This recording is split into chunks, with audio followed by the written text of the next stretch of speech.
सुबह का समय था। घर में हल्की धूप आ रही थी। कविता रसोई में चाय बना रही थी और राधा झाड़ू लगा रही थी। तभी कुसुम देवी चारपाई से उठते ही तेज आवाज में बोली, अरे ओह, दोनों कहाँ मर गई हो? सुबह हो गई है और अभी तक ढंग की चाय भी नहीं आई। घर में दो दो बहुएं हैं, फिर भी मुझे ही आवाज लगानी पड़ती है। शादी करके आई हो या सर पर बैठने? कविता डरती हुई आती है और बोलती है, माँ जी, बस चाय तैयार ही है। बस बस क्या होता है? मेरे घर में बस नहीं चलता। समय पर काम चाहिए। तुम लोगों को लगता है सास कोई नौकर है जो बुला बुला कर काम करवाए। इतने में राधा भी चुपचाप कविता के पास आकर खड़ी हो जाती है। आजकल की लड़कियां शादी को मजाक समझती हैं। मायके में पली बड़ी और यहाँ आकर रानी बनना चाहती हैं। ना शर्म ना जिम्मेदारी। बस आराम चाहिए, मोबाइल चाहिए और मुंह बनाकर घूमना चाहिए। मैंने अपने बेटों को जान से बढ़कर पाला है। रात रात भर जागी हूँ, खुद भूखी रही हूँ, तब जाकर ये घर बना है।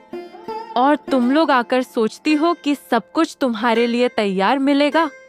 साफ साफ सुन लो, मेरे लिए बहू कभी बेटी नहीं बन सकती। बेटियां होती हैं खून की। तुम लोग तो पराई हो। आज हो, कल चली जाओगी, पर मेरे बेटे हमेशा मेरे रहेंगे। कविता और राधा दोनों की आंखें भर आईं, लेकिन किसी ने कुछ नहीं कहा। बाद में दोनों एक कमरे में चुपचाप बैठ गईं। राधा, हर दिन यही सुनना पड़ता है। कभी लगता है हम इंसान नहीं हैं, बस गलती करने वाली मशीन है। दीदी, मुझे सबसे ज्यादा दुख इस बात का होता है कि हम कितना भी अच्छा करें, उन्हें कभी अच्छा नहीं लगता। हम बीमार हो तो नाटक, वो बीमार हो तो सेवा फर्ज। शादी से पहले माँ ने कहा था, ससुराल अपना घर होता है, पर यहाँ तो रोज बताया जाता है कि ये घर हमारा नहीं है। कभी कभी मन करता है सब छोड़कर चली जाऊं, पर फिर सोचती हूँ अपने घर में भी क्या रखा है, वहाँ भी कहेंगे ससुराल में निभा नहीं पाई। दोनों देर तक बस यही बातें करती रहीं। आंसू बहते रहे, पर आवाज बाहर तक नहीं गई। तभी कुसुम देवी फिर कमरे में घुस आईं। वाह, यहाँ बैठकर रोना चल रहा है। इतना काम पड़ा है और तुम लोग ड्रामा कर रही हो। मुझे पता है, मेरे खिलाफ प्लानिंग होती है यहाँ। दोनों मिलकर सोचती हो कि कैसे मुझे गलत दिखाया जाए। नहीं माँ जी, हम तो बस। मेरे सामने जवाब मत दिया कर। मेरे घर में रहना है तो मेरी तरह चलना पड़ेगा, वरना दरवाजा खुला है, मायके जाने का रास्ता भी पता है। कुसुम देवी अपनी दोनों बहुओं को ताना सुना के फिर से आंगन में आके बैठ गई। पड़ोस की शांति देवी पानी भरने आई थी। कुसुम देवी ने मौका देखते ही उसको कहा, अरे बहन, सुनो सुनो, कहाँ जा रही हो पानी भरने? हाँ बहन, पानी भरने ही जा रही हूँ। और घर में सब कैसे हैं बहन? अरे बहन जी, क्या बताऊं, आजकल की बहुएं तो बस नाम की बहुएं हैं। काम से ऐसे भागती हैं जैसे काम कोई पाप हो। अरे आपने तो दो दो बहुएं ला रखी हैं, फिर भी। बस यही तो दुख है। दो बहुएं होकर भी मुझे ही सुबह सुबह आवाज लगानी पड़ती है। एक चाय बनाती है तो ऐसे जैसे मुझ पर एहसान कर रही हो। दूसरी झाड़ू लगाती है तो मुंह फुलाए रहती है। ना मन से काम, ना इज्जत। आजकल की लड़कियां बिगड़ गई हैं। मैं तो कहती हूँ, मेरे बेटे बेचारे ऑफिस में मरते हैं और ये घर में रानी बनकर बैठी रहती हैं। शादी से पहले बड़े संस्कार थे, शादी के बाद सब गायब। उसी समय अमित ऑफिस से लौट आया। वो बोलने ही वाला था, लेकिन वो पड़ोस की चाची को देखकर चुप हो गया था। वह चुपचाप बाहर ही खड़ा रहा। किसी ने उसे देखा नहीं। कुसुम देवी बोलती जा रही थी, कभी कभी तो लगता है ये मेरी बहुएं नहीं, मेरी दुश्मन है। मेरे घर का चैन ही खा जाएंगी। माँ, कुसुम देवी चौंक गईं। अरे तू कब आया? अभी आया हूँ और सब सुन भी लिया। मैं चलती हूँ। शांति देवी जल्दी से वहां से निकल गईं। आप कह रही थी कि मेरी पत्नी कुछ काम नहीं करती। क्या झूठ कह रही हूँ मैं। तुझे अब अपनी माँ भी गलत लगने लगी है। माँ वो सुबह से काम कर रही है, आपने देखा नहीं? अरे रहने दे, अब तू भी उसी की तरफदारी करेगा। शादी क्या कर ली, माँ दुश्मन हो गई और बीवी भगवान बन गई। मैंने तुझे पैदा किया, जान से पाला, और आज तू मुझे ही समझाने लगा। तेरी बीवी ने तुझे पढ़ाया लिखाया है क्या, या अब वो ही तुझे सिखाएगी कि माँ से कैसे बात करनी है? माँ मैं बस इतना कह रहा हूँ कि उसके साथ सही बर्ताव होना चाहिए। तो क्या मैं गलत बर्ताव कर रही हूँ? मतलब अब इस घर में मैं ही विलेन बन गई? तभी कुसुम कविता को बाहर बुलाती है। देख लिया तूने, यही दिन देखने के लिए मैंने बेटे बड़े किए थे। घर में आकर माँ बेटे के बीच जहर घोल दे। माँ मैं किसी की तरफदारी नहीं कर रहा, मैं सिर्फ इतना कह रहा हूँ कि जो रोज आपके सामने खड़ी है, जो चुपचाप काम करती है, उसे हर बात पर अपमानित करना ठीक नहीं है। वाह, मतलब अब मुझे ही तमीज सिखाई जाएगी। तेरी बीवी रो दे तो तू पिघल जाता है, और माँ बोले तो उसे जुल्म कह दिया जाता है। मुझे तो बस यही दिखता है कि शादी के बाद मेरा बेटा मेरे हाथ से निकल गया। अब हर बात में बीवी याद आती है, माँ की मेहनत भूल गई। मैं आपकी मेहनत कभी नहीं भूल सकता, पर माँ आपकी उस मेहनत का मतलब ये नहीं कि आप किसी और को तोड़ दें। अगर मेरी पत्नी दुखी है तो क्या मुझे आंखें बंद कर लेनी चाहिए? खड़ी खड़ी तमाशा देख रही है, काम करने आई है या लोगों को अपने आंसू दिखाने? देख अमित, यही है तेरी पत्नी, हर बात पर रोना, हर बात पर डर का नाटक। काम आए तो सिर दर्द, जिम्मेदारी आए तो थकान। इसे लगता है शादी मतलब आराम। मायके में जैसे रही वैसे ही यहाँ भी रहेगी। न सास की कद्र, न घर की इज्जत। और तू इसे सिर पर बैठाए हुए है, इसलिए इसके हौसले इतने बढ़ गए हैं। अगर पहले दिन से इसे इसकी जगह दिखा दी होती तो आज ये मुंह उठाकर मेरे सामने खड़ी नहीं होती। नहीं माँ, मैं बस चाहता हूँ कि इस घर में डर नहीं, इज्जत हो। अगर मेरी बीवी गलत है तो उसे समझाइए, पर उसे सबके सामने कमजोर मत बनाइए। अमित पलंग के किनारे बैठ गया। कविता दरवाजे के पास खड़ी रही, चुप, सहमी हुई। कुछ पल की खामोशी के बाद अमित ने भारी आवाज में कहा, कविता, इधर आकर बैठो। कविता धीरे धीरे चली, पलंग के दूसरे कोने पर बैठ गई। आज जो मैंने सुना वो अचानक नहीं हो सकता। साफ बताओ, मेरी माँ ऐसा तुम्हारे साथ कब से कर रही हैं? कविता की आंखें भर आईं। वो कुछ बोलना चाहती थी, पर शब्द अटक गए। चुप मत रहो, आज नहीं बोली तो शायद फिर कभी नहीं बोल पाओगी। शादी के बाद पहले ही हफ्ते से शुरू में ताने थे। मायके से क्या सीखा है, इसे घर चलाना नहीं आता। मैं चुप रही क्योंकि नई थी। फिर रोज रोज की बातें, कभी खाना कम नमक का, कभी ज्यादा, कभी उठने का समय गलत, कभी बैठने का तरीका। और जब भी आप घर में होते सब कुछ ठीक, जैसे कुछ हुआ ही नहीं। मैंने आपको इसलिए नहीं बताया क्योंकि आपको और माँ को आमने सामने नहीं लाना चाहती थी। वो पहले हफ्ते से? और एक बात, अमित माँ जी मेरे साथ ही सिर्फ ऐसे नहीं करती है, राधा के साथ भी इसी तरह का बर्ताव करती है। मेरी तरह ही राधा भी अंदर से टूट चुकी है। हम लोग दोनों साथ में मिलकर कमरे में रोते थे, पर आप दोनों भाइयों को कभी नहीं पता चलने दिए, ताकि आप दोनों माँ बेटे का रिश्ता खराब ना हो सके। अच्छा तुम चिंता नहीं करो कविता, अब मैं हूं ना, तुम्हारा साथ आने दो सुमित को। सुमित थोड़ी देर में घर आ जाता है। आओ सुमित, तुम्हारा ही इंतजार था। मेरा? ऐसा क्या हो गया भैया? चलो मेरे कमरे में बताता हूँ। तू रोज घर आता है, माँ को देखता है, उनकी बातें सुनता है, पर तू शायद ये नहीं देख पाया कि उनके शब्द कितने धीरे धीरे लोगों को तोड़ते। माँ बुरी नहीं है सुमित, पर उनका व्यवहार गलत है। कविता को ताने देना, राधा को कमतर महसूस कराना, ये प्यार नहीं है। सबसे ज्यादा दर्द इस बात का है कि ये सब हमारी मौजूदगी में नहीं होता, पीठ पीछे होता है, चुप्पी में होता है।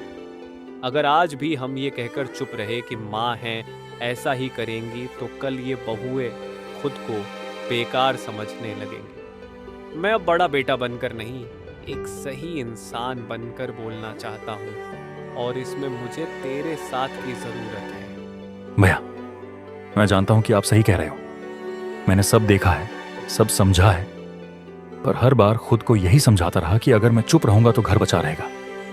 माँ जब कुछ कहती है तो मुझे लगता है कि शायद उनका तरीका गलत है, पर नियत नहीं। और इसी सोच में मैं राधा की खामोशी को नजरअंदाज करता रहा।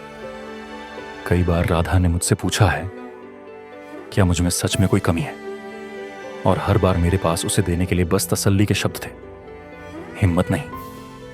मुझे डर लगता था भैया कि अगर मैं माँ के सामने बोला तो वो टूट जाएंगी, मुझसे बात करना बंद कर देंगी। पर अब समझ आ रहा है कि मेरी चुप्पी से राधा रोज टूट रही है, और ये बोझ मैं अब और नहीं ढो सकता। अगर आप आगे बढ़ोगे भैया तो मैं पीछे नहीं हटूंगा। गलत के सामने अब मैं भी चुप नहीं रहूंगा। अमित और सुमित दोनों माँ के पास जाके खड़े हो गए। माँ, हमने आज तक आपको कभी नहीं टोका। हमने सोचा आप बड़ी हैं, अनुभव है, आप जो कहती हैं सही ही होगा। लेकिन आज समझ आया कि चुप रहना भी कभी कभी सबसे बड़ी गलती होती है। माँ, आपने हमें प्यार दिया, इसमें कोई शक नहीं, पर जब वही प्यार तानों और तुलना में बदल गया तो वो चोट बन गया। राधा और कविता हर दिन खुद को कम समझने लगीं। अब मैं ही सबको दर्द देने लगी। तुम दोनों को तो अपनी माँ की कोई कदर ही नहीं रही। माँ कदर है तब भी तो बोल रहे हैं, अगर चुप रहते तो शायद आसान होता। तो अब बहुओं ने मेरे ही घर में मेरे खिलाफ मेरे ही बेटे को खड़ा कर दिया। नहीं माँ, ये हमारी समझ है, किसी की सिखाई हुई नहीं। मैंने तुम्हें पाला, बड़ा किया, और आज मुझे ही गलत ठहराया जा रहा है। माँ, गलत ठहराना और गलती बताना एक जैसा नहीं होता। बस बहुत हो गया। अब मैं और कुछ नहीं सुनूंगी। मुझे जो सही लगता है मैं वही करूंगी। माँ, अगर आप नहीं सुनेंगी तो ये दूरी और बढ़ेगी। दूरी तुम लोग बना रहे हो, मैं तो वही हूँ जो हमेशा थी। अगली सुबह घर का माहौल थोड़ा बदला हुआ था। आंगन में किसी की चिल्लाने की आवाज गई। राधा जैसे ही आंगन में जाके देखा तो सामने कुसुम देवी की बहन शारदा खड़ी थी, चेहरे पर हल्की मुस्कान और आंखों में अपनापन लिए। राधा ने शारदा को अंदर जाने को बोला। अरे बहू, अंदर तो जाएंगे ही, लेकिन ये बताओ कि तुम्हारी सास कहाँ है मेरी प्यारी बहन? वह 2-4 दिन के लिए यूं ही बहन से मिलने आ गई। बहुत दिन हो गए थे। मौसी वह गांव की तरफ गई होगी, कुछ काम से मुझे बताकर नहीं गई है। आप अंदर चलिए ना। तभी वहां कुसुम आ गई। वो अपनी बहन को देखते ही बहुत खुश हो गई, जैसे कि कोई अपना आ गया हो। अरे दीदी, तुम कब आई? अच्छा हुआ बहन तुम आ गई। मुझे भी तुम्हें मिलने का बहुत मन कर रहा था। शारदा ने घर के अंदर गई और घर के चारों ओर देखा। बहुओं की चुप्पी, बेटों की संजीदगी और पूरे घर में पसरा तनाव उन्हें समझ में आ गया था, लेकिन उन्होंने कुछ कहा नहीं। दिन भर वे सबको ध्यान से देखती रहीं, किस तरह कविता और राधा बिना बोले काम कर रही थीं, और किस तरह कुसुम देवी हर छोटी बात पर नाराज हो जाती थीं। शाम को जब दोनों बहनें अकेली बैठीं, तो शारदा ने बहुत शांत स्वर में कहा, घर में सन्नाटा कुछ ज्यादा ही है, और ये सन्नाटा अक्सर बोलने से ज्यादा तकलीफ देता है। आजकल बच्चों को माँ की बात समझ नहीं आती, और बहुएं तो हर बात का बुरा मान जाती है। शारदा ने कोई बहस नहीं की, बस इतना कहा कि कभी कभी हम सही होते हुए भी रिश्तों में अकेले रह जाते हैं। रात में जब दोनों बहन साथ में बैठी थी, तब शारदा ने कहा, कुसुम, आज पूरा दिन मैंने देखा कि कविता और राधा बिना कुछ कहे घर का सारा काम संभालती रहीं, लेकिन उनकी मेहनत पर किसी की नजर नहीं गई। यही बात किसी भी इंसान को धीरे धीरे अंदर से तोड़ देती है। घर का काम करना कोई एहसान नहीं होता। बहुएं इस घर में आई हैं तो उन्हें ये सब करना ही पड़ेगा। इसमें इतना सोचने की क्या जरूरत है? रोज रोज अगर किसी को यह एहसास दिलाया जाए कि वो कम है, तो चुप्पी भी दर्द बन जाती है। कुसुम, मैं ये नहीं कह रही कि तुम गलत हो। मैं बस ये कह रही हूं कि रोज रोज किसी को ये महसूस कराना कि वह कम है, धीरे धीरे रिश्तों में दूरी भर देता है। आजकल की बहुएं ज्यादा नाजुक हो गई हैं। हमारे समय में किसी को इतनी शिकायतें नहीं होती थीं। क्योंकि तब कोई सुनने वाला नहीं था, और आज अगर कोई बोलना चाहता है तो उसे गलत मान लिया जाता है। तो अब क्या मैं हर बात पर माफी मांगती फिरूं? माफी नहीं, बस इतना कि सामने वाला ये महसूस करे कि वह भी इस घर का हिस्सा है। मुझे डर है कि अगर मैं नरम पड़ गई तो मेरी कोई अहमियत नहीं रहेगी। जो भी हो, मैं अब भी बदलने वाली नहीं हूँ। शारदा उसे कितना समझाया, पर वो समझने का नाम ही नहीं ले रही थी। उसे लग रहा कि अगर वो बहुओं को अपना मान ली तो उसकी घर में कोई अहमियत नहीं बचेगी। अगली सुबह सूरज निकलते ही घर के बाहर लोगों की हलचल शुरू हो गई। गांव के 2 बुजुर्ग, पंचायत के मुखिया और एक महिला सदस्य कुसुम देवी के घर की ओर आते दिखाई दिए। ये खबर फैलते ही घर के अंदर बेचैनी फैल गई, क्योंकि पहली बार घर का मामला पंचायत तक पहुंचा था। माँ जी, बाहर पंचायत के लोग आए हैं।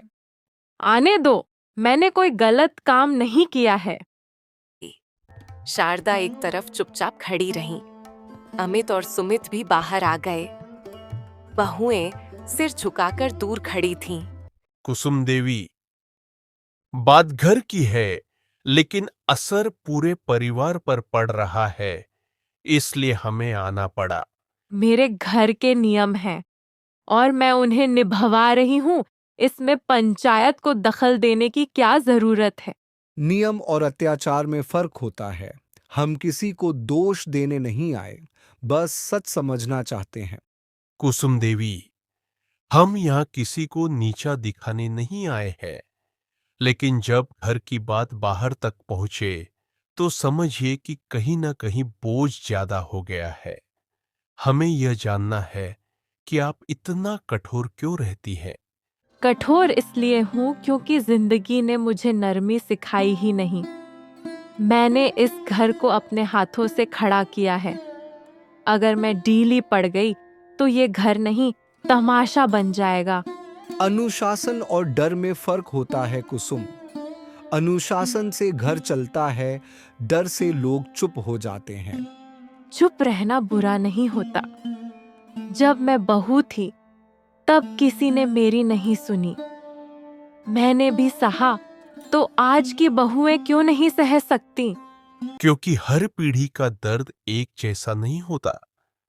जो आपने झेला वही आगे बढ़ाना जरूरी नहीं। आप लोग बस बहुओं की तरफ देख रहे हैं।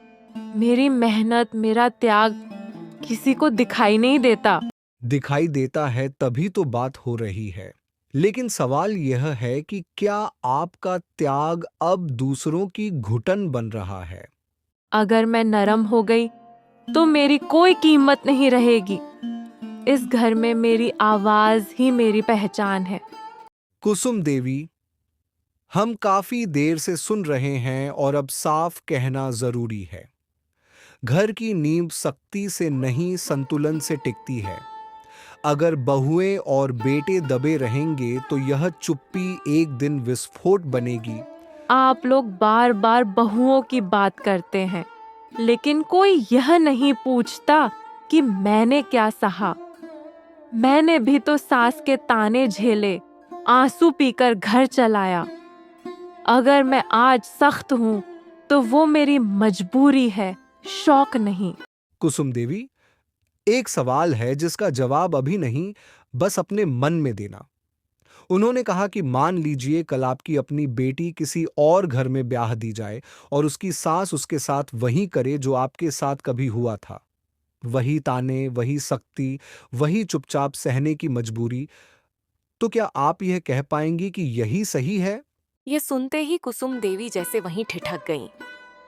पंचायत मुखिया ने बात आगे बढ़ाई और कहा कि अगर आपकी बेटी फोन पर रोते हुए कहे कि माँ, यहाँ मेरी कोई नहीं सुनता, तो क्या आप उसे यही सलाह देंगी कि सह लो, हमने भी तो सहा था, या फिर आपका दिल उसी पल टूट जाएगा? कुसुम देवी ने पहली बार अपनी पलकें झुका लीं। उनकी आवाज कांप गई जब उन्होंने कहा कि वे नहीं चाहेंगी कि उनकी बेटी किसी भी घर में घुटकर जिए। ये कहते हुए उनका गला भर आया और वे आगे कुछ नहीं बोल सकीं। अब हमारा काम यहां तक ही था। हमें जो कहना था साफ और ईमानदारी से कह दिया। अब ये आपके हाथ में है कि आप इस घर को कैसे चलाना चाहती हैं। बहू सास का रिश्ता आप प्यार से निभाए या सख्ती से, यह फैसला अब पंचायत का नहीं, आपका है। हम यह नहीं चाहेंगे कि कल को हालात और बिगड़ें और तब कोई यह कहे कि पंचायत ने समझाया नहीं था। आज हमने आपको आईना दिखा दिया है। उसमें जो दिखा उसे स्वीकार करना या न करना, यह आपकी मर्जी है। लेकिन याद रखिए, जब रिश्ते टूटते हैं तो सबसे पहले मां का ही दिल टूटता है। हम आज यहां से यह मानकर जा रहे हैं कि हमने अपना फर्ज निभा दिया। कल अगर हालात बिगड़े तो पंचायत को दोष मत दीजिएगा। हमने आपको समझाया, समय रहते चेताया और रास्ता भी दिखाया। अब रास्ते पर चलना आपको तय करना है। यही बोल के पंचायत के लोग वहां से चले जाते हैं। कुसुम देवी वहीं खड़ी रहीं, जैसे उनके पैरों ने आगे बढ़ने से मना कर दिया हो। उन्होंने एक लंबी सांस ली और बहुओं की तरफ देख के बोली, आज पंचायत ने जो कहा वो सब सुनकर मुझे ऐसा लगा जैसे कोई मुझे सालों बाद आईना दिखा गया हो।